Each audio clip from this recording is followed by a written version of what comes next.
Bonjour et bienvenue Charlie Girl. Aujourd'hui, on se retrouve avec une nouvelle femme inspirante.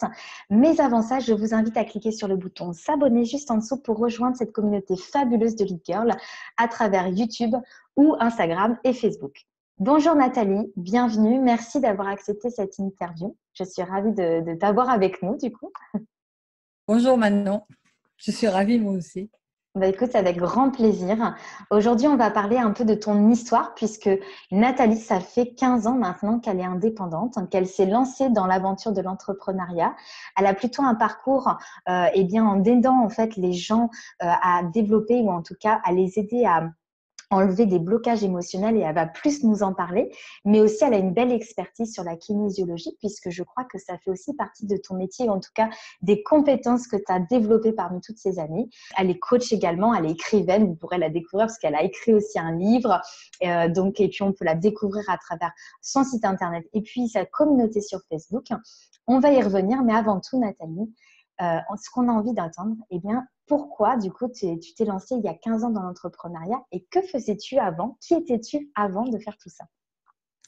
Alors, pourquoi je me suis lancée dans l'entrepreneuriat? Parce que j'avais envie de faire ce que je voulais, d'être libre selon mes horaires. Déjà parce que j'avais 3 enfants et donc je voulais leur consacrer du temps. Et je voulais surtout être libre et vraiment faire ce que je voulais. Voilà, ne plus dépendre d'une structure dans une entreprise. Alors, ce que je faisais avant, je travaillais dans un service export. Je vendais à l'export en fait, international. Mon dernier travail, je vendais des machines-outils. Sinon, voilà, j'ai toujours été une expertise en commerce international et en marketing dans des entreprises, dans la vente d'objets en fait, ou dans le transport. Voilà. D'accord. Et donc, petit à petit, donc, tu as quand même un parcours après qui s'est orienté vers l'être humain, l'émotionnel, l'apprentissage du coup de tout un tas d'aspects en fait de l'être humain. Et maintenant, aujourd'hui, donc tu t'es même lancé dans une carrière en tant que coach en stratégie marketing. Donc ça, c'est ton évolution d'aujourd'hui. Raconte-nous comment ça se fait que tu as donc basculé du monde, on va dire, un peu plus tertiaire d'avant vers quelque chose où voilà, tu as fait de la kinésiologie. Donc, comment ça se fait que… D'accord. Dis-nous un petit peu Alors, comment ça s'est passé pour toi. voilà. Donc, à l'époque, il y a plus de 15 ans, maintenant, 16 ans, donc j'étais une maman à la maison. Je suis restée 6 ans à la maison à élever 3 enfants. Et un de mes enfants avait des problèmes de dyslexie. Donc, je l'avais amené chez un ostéopathe, on s'en sortait pas. Et l'ostéopathe m'a proposé de l'amener chez un kinésiologue. Et ça a été très efficace. Et comme il travaillait sur la libération émotionnelle, moi, ça m'a plu. Je savais pas du tout ce que c'était. Et j'ai demandé, après plusieurs mois, parce que j'ai demandé à la dame où elle avait été formée. Et elle m'a donné l'adresse. Et c'était pendant l'été. Et en septembre, je me suis inscrite et j'ai commencé un cursus pendant 2 ans. Et ensuite, j'ai ouvert mon cabinet de kinésiologie à Carpentras, dans le Vaucluse. Ça a rapidement bien marché parce qu'à l'époque, c'était très facile. Il ne fallait pas faire de la stratégie marketing sur Internet. On mettait une plaque dans la rue, on disait à la coiffeuse ce qu'on faisait, et puis l'agenda se remplissait. C'était simple. Voilà comment j'ai commencé. D'accord. Est-ce que les premiers pas, parce qu'on se pose souvent la question, parce que quand on a eu un métier, on a du coup un rythme, quand on a été salarié, et quand on se lance comme ça en tant qu'indépendante, surtout avec des enfants à charge, comment ça s'est passé pour toi? Est-ce que tu as fait un plan d'action? Est-ce que ça s'est fait progressivement à côté de ton emploi ou tu t'es lancé? Comment ça s'est passé? Parce que pour livrer des clés à des personnes qui nous écoutent, qui elles aussi peut-être sont dans la même situation, qui souhaiteraient se lancer, mais qui ne savent pas par quel bout le prendre. Donc, quelle serait Alors, ta en fait, je n'étais plus salariée puisque j'ai élevé mes enfants. On va dire que j'étais en congé parental. D'accord, tu as été en Voilà. congé. Donc, mais j'avais décidé de faire de la kinésiologie. Donc, je l'ai fait pendant mon congé parental en m'occupant de mes enfants. Et j'avais décidé, quand c'est terminé, d'ouvrir mon cabinet. Voilà. D'accord. Donc, tu as Alors, profité de ce congé plus ou moins long pour pouvoir te lancer et te préparer en fait. voilà, c'est ça. Ouais. Et donc, j'avais un mari qui gagnait bien sa vie, donc ça aide. C'est vrai que parfois, quand on commence, on est obligé de garder un petit boulot à côté, ou alors on a le chômage, on a quelque chose. Bon, moi, j'avais cette chance-là. Donc voilà, ça peut arriver. Donc, j'ai cette chance-là, ce qui m'a permis de lancer sereinement mon cabinet. Voilà. Puis ça a très bien marché rapidement. C'était les débuts de la kinésiologie. Voilà. Puis moi, j'étais passionnée, et puis en fait, j'étais sûre que ça allait marcher. Je me posais pas de questions, en fait, hein.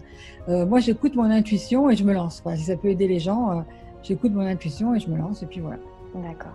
Et tu as développé donc une expertise pendant toutes ces années. Comment est-ce que tu es resté dans le même milieu, donc du coup de la kinésiologie pendant plusieurs années, ou Alors, est-ce que ça a une relation avec qui tu étais toi? Est-ce qu'il y avait un besoin nécessaire? Comment ça s'est fait pour toi? moi, en tant que personne, je suis allée là par rapport à mon fils. Et moi, en tant que personne, parce que je suis une personne hypersensible à l'époque, l'hypersensibilité, j'en avais pas fait une force, mais je savais pas que j'étais une personne hypersensible. J'avais beaucoup d'émotions très fortes qui m'envahissaient.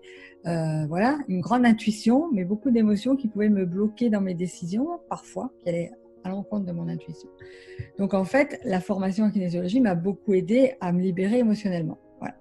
Et en fait, c'est mon don. Enfin, c'est-à-dire que c'est ma force, ma zone de génie, comme on dit, elle est vraiment dans identifier les blocages des gens et les libérer. Et ça, je m'en suis aperçue très rapidement en travaillant à l'école de kinésiologie.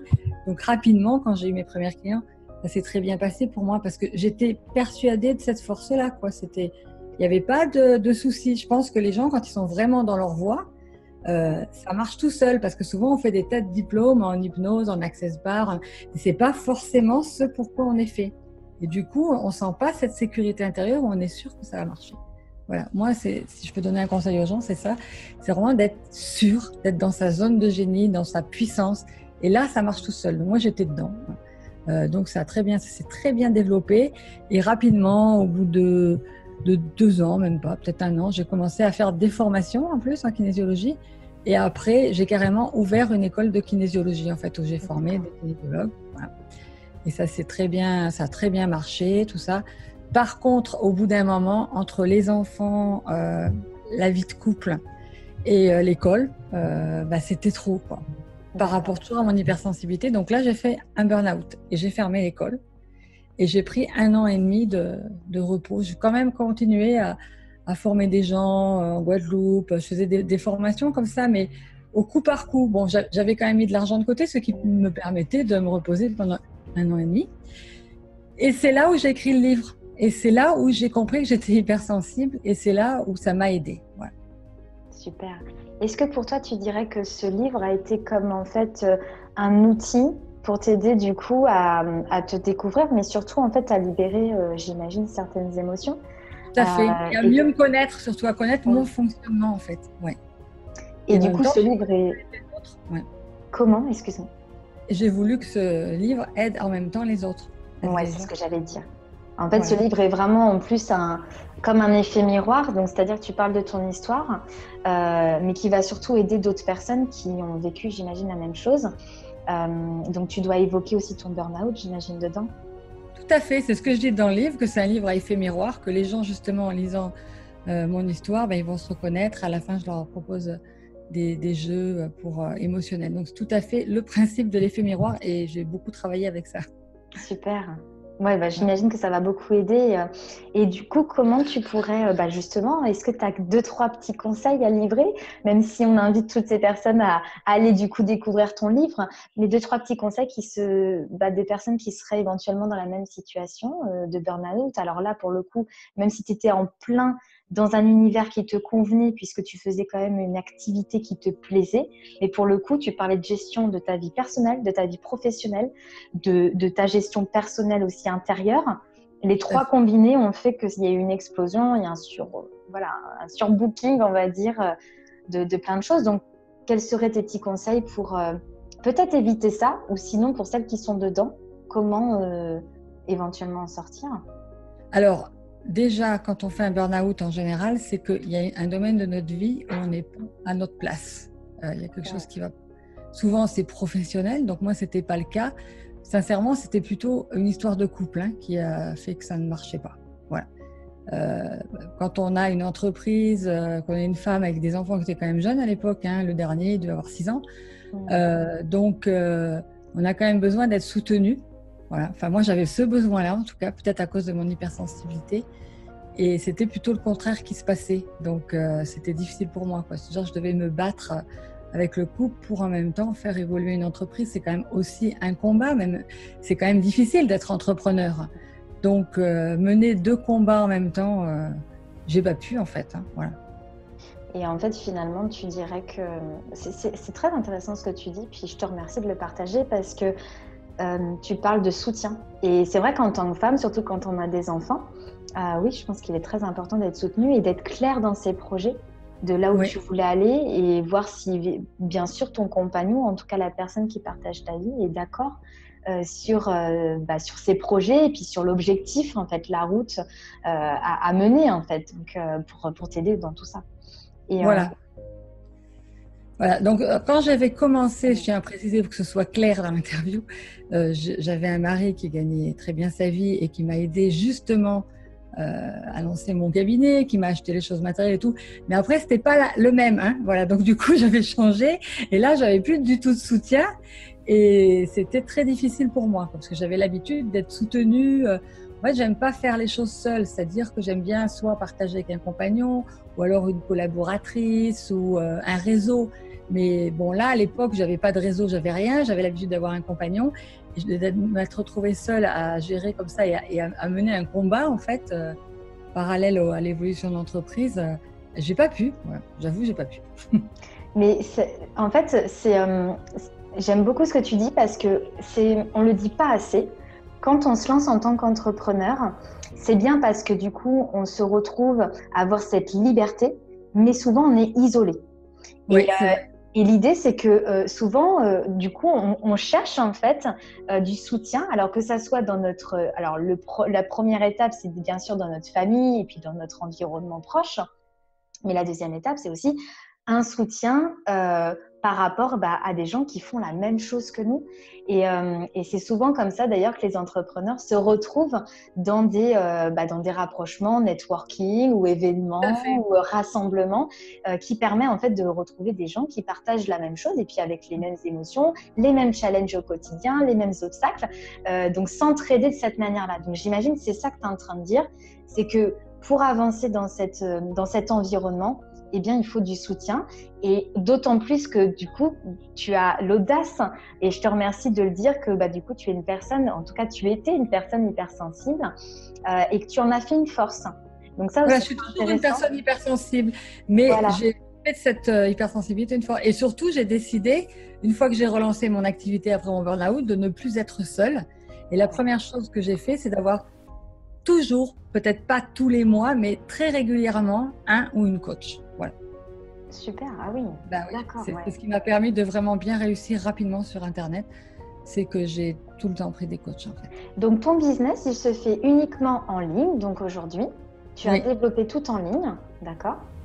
Combien d'années ça t'a mis pour aujourd'hui être satisfaite là, de là où tu en es? Est-ce qu'il y a encore des axes d'amélioration par rapport à ce business en ligne en tant que femme chez soi? Et puis il y a aussi la question d'organisation. Donc la Nathalie d'avant où c'était un peu plus compliqué à aujourd'hui, qu'est-ce que tu pourrais en dire du coup de cette évolution?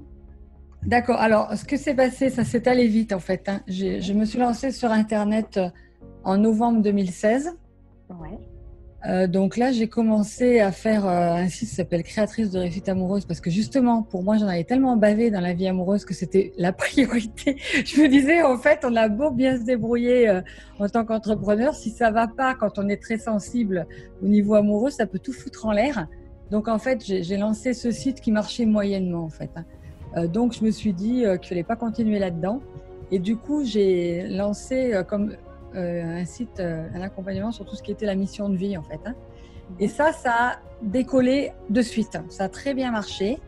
Et l'objectif que j'avais en me lançant sur Internet, comme j'avais déjà monté une école de kinésiologie, j'avais formé des kinésiologues, je les avais aidés à s'installer, à se lancer aussi, c'était d'accompagner les femmes entrepreneurs à se lancer, à développer leur activité sur Internet. C'est vraiment mon objectif. Donc, quand j'ai vu que ça marchait bien, que je savais être visible, attirer des clients et vendre, j'ai quand même un background en tant que commercial et marketing. Je savais vendre, hein. Je n'étais pas non plus. C'est pour ça que ça s'est aussi passé rapidement. Puis j'avais aussi été entrepreneur, donc ça aide. C'est pour ça que c'est allé vite. Je dis ça au cas où il y a des femmes qui vont un peu plus lentement, c'est que moi j'avais déjà d'autres expériences. Je pense que ça aide, hein. C'est Voilà. bien de le rappeler parce que tu avais aussi un réseau, j'imagine. Un Pas réseau de de réseau, famille. non. J'avais pas du tout de réseau sur Internet, j'avais rien. Mais D'accord, donc tu as démarré à zéro alors. Ah non, oui, à zéro, parce qu'en fait, j'ai arrêté ce que je faisais. J'avais repris après mon burn-out. Je faisais des stages à Paris, en Suisse, ailleurs. Ça marchait bien, mais moyen. Je voyais bien que les gens sur les salons, ils disaient tout le temps, ouais, je vais aller voir sur Internet. Alors, je me disais, bon, ben, faut que tu fasses ton activité sur Internet. Voilà. Donc, pareil, comme j'avais encore mis une somme d'argent de côté, je l'ai utilisé pour me former sur Internet. Et quand j'ai été prête, j'ai lancé en 2016. Je me suis bien formée au marketing en ligne quand même si j'avais déjà des connaissances, que je savais vendre et tout.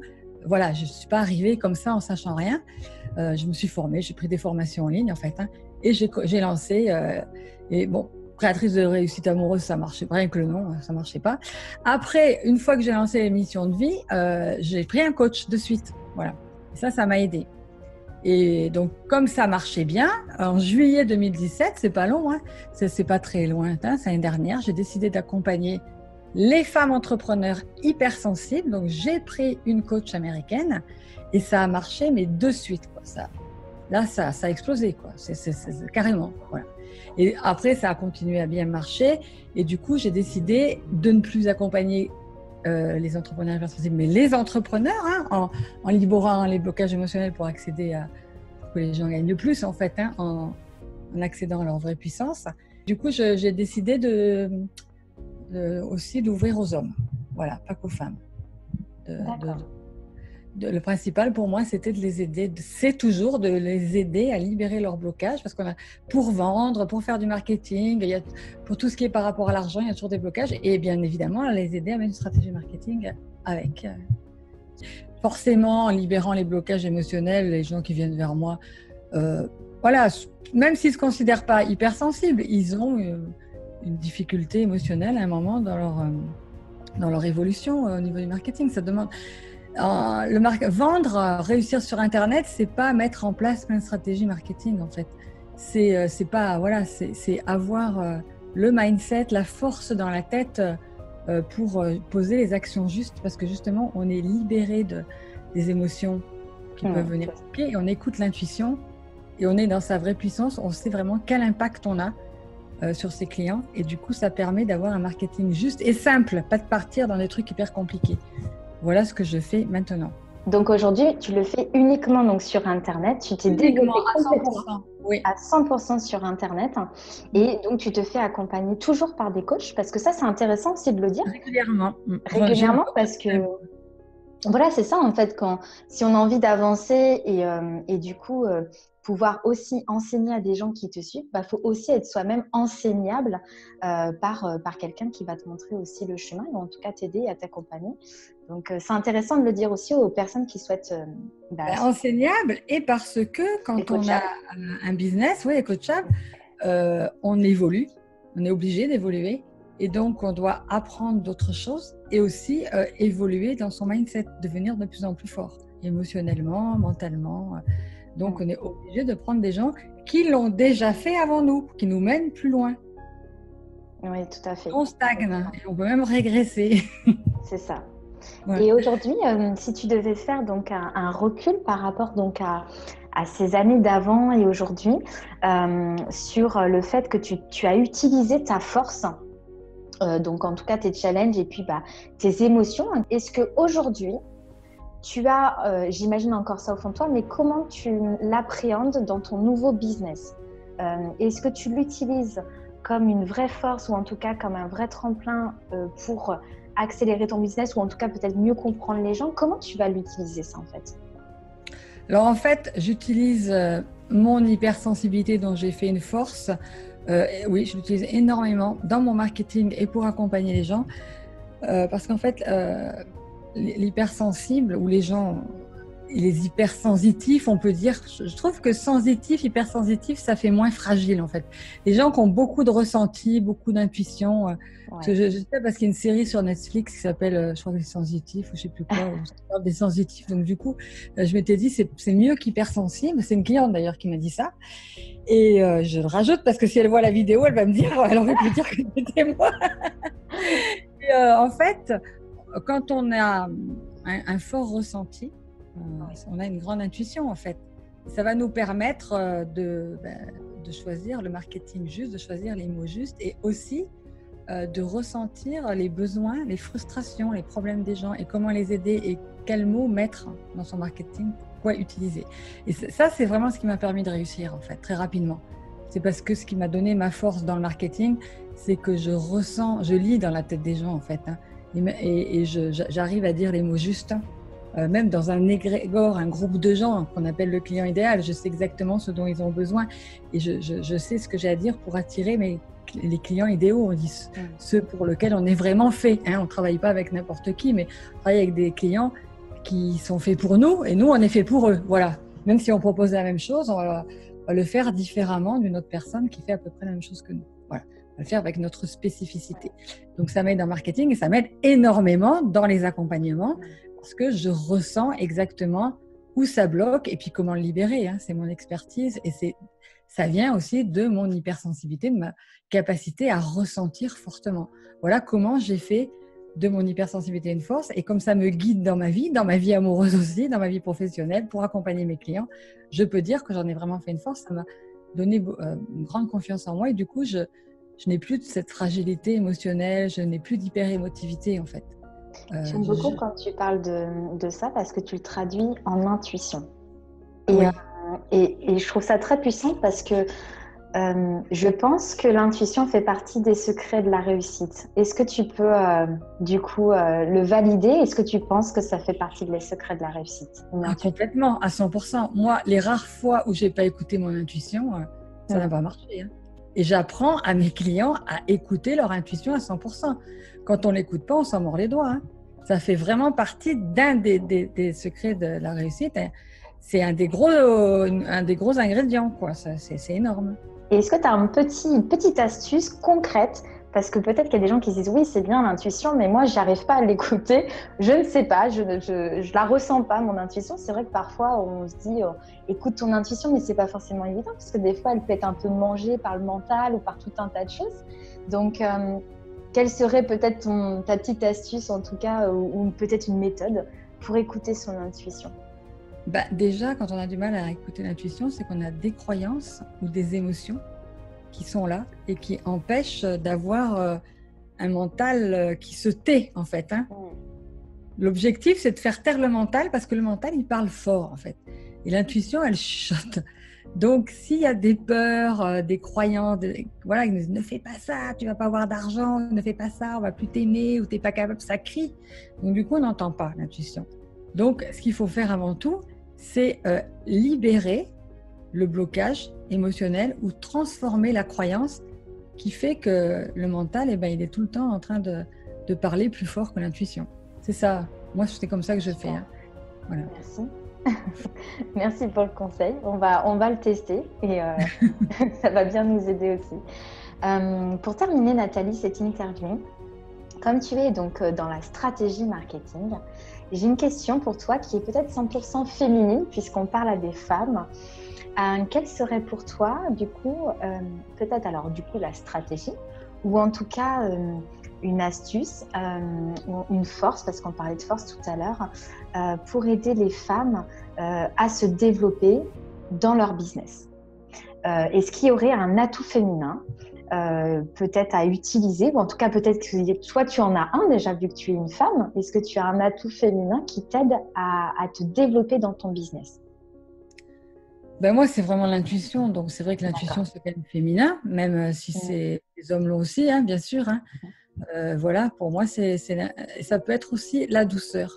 Une façon de vendre qui ne soit pas agressive comme certains marketeurs masculins, en fait, mais de le faire surtout avec douceur, bienveillance, voire amour, quoi.